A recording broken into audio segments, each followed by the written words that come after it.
Gain of brain की एक और सीरीज़ में आपका स्वागत है। इस चैनल पर एक सीरीज़ चलाई जा रही है अलग अलग जॉब्स के लिए। कैसे आप जब स्टूडेंट हैं, पढ़ रहे हैं, कॉलेज में जा रहे हैं, मास कम्युनिकेशन और जर्नलिज्म की फील्ड में अपना करियर बनाना चाहते हैं, तब आप घर बैठकर किस तरीके से अलग अलग पोस्ट के लिए प्रिपरेशन करें। इस चैनल पर ये सीरीज़ चल रही है और उस सीरीज़ की ये लास्ट वीडियो है। इसके बाद मैं इसको यहीं पर कंक्लूड कर दूंगी, क्योंकि ऐसे तो बहुत सारी पोस्ट हैं न्यूज़ चैनल के अंदर छोटी छोटी, पर जो मेन चीज़ होती है, जो मेन पोस्ट होती हैं जिसके लिए बच्चे अक्सर तैयार होते हैं, उसके बारे में हम लोगों ने सब बात कर ली है। आज हम एक बहुत ज़्यादा इम्पॉर्टेंट पोजीशन की बात करेंगे कि अगर आप प्रोड्यूसर बनना चाहते हैं, किसी न्यूज़ चैनल में एसोसिएट प्रोड्यूसर या असिस्टेंट प्रोड्यूसर लगना चाहते हैं, उसके लिए आपको कैसे प्रिपेयर करना है। तो चलिए शुरू करते हैं अपनी वीडियो।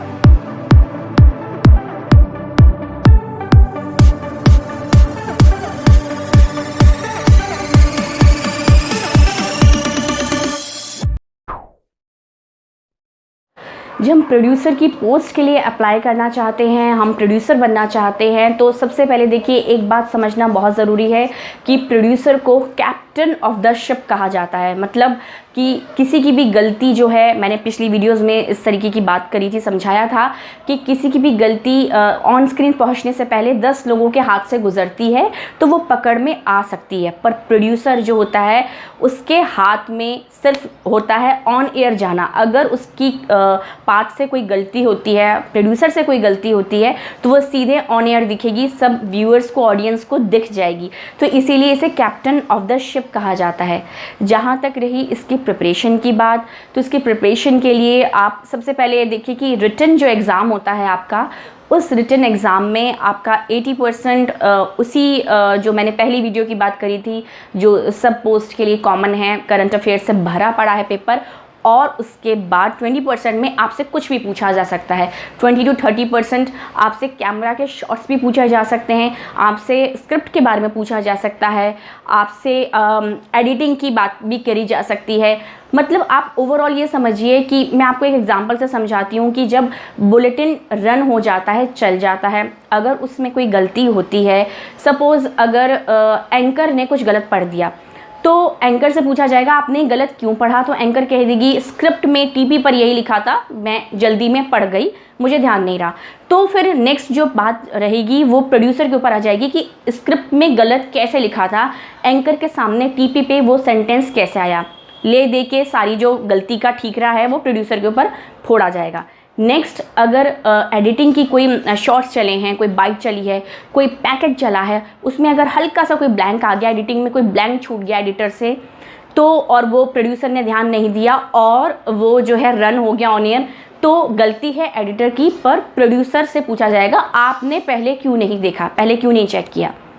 अगर स्क्रिप्टिंग की कोई बात है, गलत कोई डिजिट बोल दी है, डेट गलत बोल दी है, तो ये कंटेंट राइटर या बुलेटिन एडिटर की गलती है, पर हमेशा प्रोड्यूसर से पूछा जाएगा आपने पहले चेक क्यों नहीं किया। तो ले दे के मतलब सारी चीज़ों का जो एक दायित्व है, बहुत रेस्पॉन्सिबिलिटी लेके प्रोड्यूसर बैठता है एक बुलेटिन को शुरू करने, क्योंकि बहुत सारी हमेशा टीम वर्क है, बहुत सारे लोगों का काम है, पर प्रोड्यूसर को हर काम आना चाहिए, इसीलिए उसको कैप्टन कहा जाता है। अगर शॉर्ट्स मतलब शॉट अच्छा नहीं बना है, रिपोर्टर गलत ढंग से खड़ा है, तो प्रोड्यूसर से पूछा जाएगा अगर वो शॉट अच्छा नहीं था, आपने ऑन एयर कैसे ले लिया, आपको नहीं लेना चाहिए था। इस तरीके की बहुत सारी चीज़ें होती हैं। कमर्शियल डिपार्टमेंट ने वो कमर्शियल दिया था कि इस बुलेटिन के बीच में चलना है, और बाई चांस गलती से वो कोई और कमर्शियल चलना था और वो कोई और कमर्शियल चल गया, कमर्शियल मतलब एडवर्टाइजमेंट, तो ले दे के जो उसकी रिस्पॉन्सिबिलिटी है वो प्रोड्यूसर के ऊपर आती है, आपने पहले चेक क्यों नहीं किया। तो इन चीज़ों से मैं आपको ये समझाना चाहती हूँ कि प्रोड्यूसर का जो काम होता है वो बहुत ज़्यादा रिस्पॉन्सिबल होता है। सब लोगों की गलती आखिरकार प्रोड्यूसर को ही पकड़नी होती है, और अगर प्रोड्यूसर से कोई गलती होती है तो वो गलती नहीं, वो ऑन एयर हो जाता है, ब्लंडर हो जाता है। इसीलिए इसको कैप्टन ऑफ द शिप कहते हैं, और इसीलिए इसके एग्ज़ाम के लिए, इसकी पोस्ट के लिए जब हम भरते हैं, हमारा एग्ज़ाम होता है, तो हमसे हर तरीके के क्वेश्चन पूछे जा सकते हैं।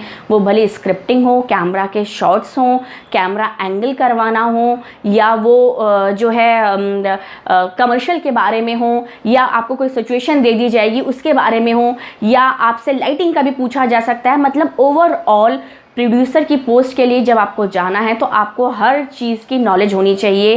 वो आपको स्क्रिप्ट दे देंगे, उसमें गलती भी पकड़वा सकते हैं कि ये स्क्रिप्ट सही है कि नहीं, इसका फॉर्मेट सही है कि नहीं, ये बताइए। आप ये बताइए कि इस तरीके के शॉर्ट्स बताए जाएंगे आपको, और ये बताया जाएगा कि बताइए कि इस प्रोग्राम के लिए ये शॉर्ट्स सही रहेंगे या नहीं रहेंगे। या आपसे बोल दिया जाएगा कि एक प्रोग्राम हो रहा है, उसमें ये वाले गेस्ट बुलाए जा रहे हैं, अब बताइए कि इस सिचुएशन में आप अगर होंगे तो क्या क्या चेंजेस करेंगे और क्यों करेंगे, और अगर आप एज इट इज़ चलाएंगे जो लिखा हुआ है तो वो क्यों चलाएंगे, आपको इसमें कुछ गलती नज़र आ रही है या नहीं। तो टोटल ओवरऑल जब आप प्रोड्यूसर की पोस्ट के लिए जाएंगे तो आपको हर चीज़ की नॉलेज होनी चाहिए। अभी तक जिस पोस्ट की बात भले मैंने की है, वो असाइनमेंट हो, गेस्ट कोऑर्डिनेटर हो, वो भले एडिटिंग हो, वो भले स्क्रिप्टिंग हो, इन सब चीज़ों की जो बातें अभी तक हुई हैं वो उस फील्ड से रिलेटेड थी। पर प्रोड्यूसर का एक जॉब ऐसा होता है कि उसको हर फील्ड की नॉलेज होनी चाहिए। तो आपको पूरा प्रिपेयर करके जाएंगे आप। अगर प्रोड्यूसर की पोस्ट के लिए आप जा रहे हैं, इंटरव्यू में आपसे रिटन एग्ज़ाम की बात हो गई है, 80% करंट अफेयर तो आना ही आना है। जर्नलिज्म के जो स्टूडेंट्स हैं, करंट अफेयर को बिल्कुल भी लाइटली ना लें, और बच्चों वाले करंट अफेयर नहीं पूछा जाते हैं। आपसे इस तरीके के क्वेश्चन पूछे जाते हैं कि 4 ऑप्शन दिए जाएंगे और आपको चारों सही लगेंगे। उसमें से बड़ी बारीकी से आपको ये समझना है कि कौन सा ज़्यादा फिट बैठता है। तो इस तरीके के क्वेश्चन पूछे जाएंगे। अब करते हैं हम इंटरव्यू की बात। इंटरव्यू में भी सेम पैटर्न अपनाया जाएगा। कुछ भी सिचुएशन वो आपको दे सकते हैं।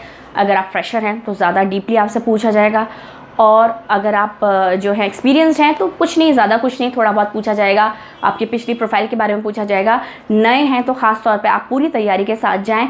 इस चैनल पर मैं बहुत ज़्यादा कोशिश कर रही हूँ कि आपको वो चीज़ें जो एक्चुअल फील्ड में होती हैं, जो काम करने पर पता चलती हैं, वो सब चीज़ें पता चलें। और आप इस सीरीज़ को या और भी जो सीरीज़ हैं चैनल पर, जो वीडियो आती हैं, आप ज़रूर देखा करें, क्योंकि उसमें वो चीज़ें होती हैं जो आपको केवल जब आप ज्वाइन कर लेंगे, अब जब जॉब पे लग जाएंगे तब आपको पता चलेगी। तो जब आप तैयारी से जाते हैं, जब आप इंटरव्यू की तैयारी के लिए जाते हैं, तो आपको इस चैनल की सीरीज़ देखने के बाद बिल्कुल भी ऐसा नहीं लगेगा, ना सामने वाले को लगेगा कि आपको कुछ भी नॉलेज नहीं है, आपको कुछ भी नहीं आता। तो हमने एग्ज़ाम की बात कर ली, हमने इंटरव्यू की बात कर ली। इंटरव्यू एक होता है, एक में अगर आप सेलेक्ट हो जाते हैं तो दूसरा इंटरव्यू होता है, उसमें भी सिचुएशन दे दी जाती है, लेवल थोड़ा बढ़ता जाता है। तीसरे इंटरव्यू में सैलरी का नेगोशिएशंस होते हैं, फ्रेशर हैं उस हिसाब से मिलती है, और अगर एक्सपीरियंस हैं तो पिछली सैलरी से रिलेट करके वो थोड़ा बढ़ा के, इस तरीके की बातें होती हैं, और फिर आपको रख लिया जाता है। तो ये इस सीरीज़ की लास्ट वीडियो थी। इस सीरीज़ को मैं यहीं पूरा करती हूँ, और इससे रिलेटेड अगर कोई क्वेश्चंस आपको पूछने हो मुझसे तो आप कमेंट सेक्शन में ज़रूर पूछिए। और आपसे मिलती हूँ मैं अपनी अगली वीडियो में एक नए टॉपिक के साथ। तब तक के लिए goodbye and take care.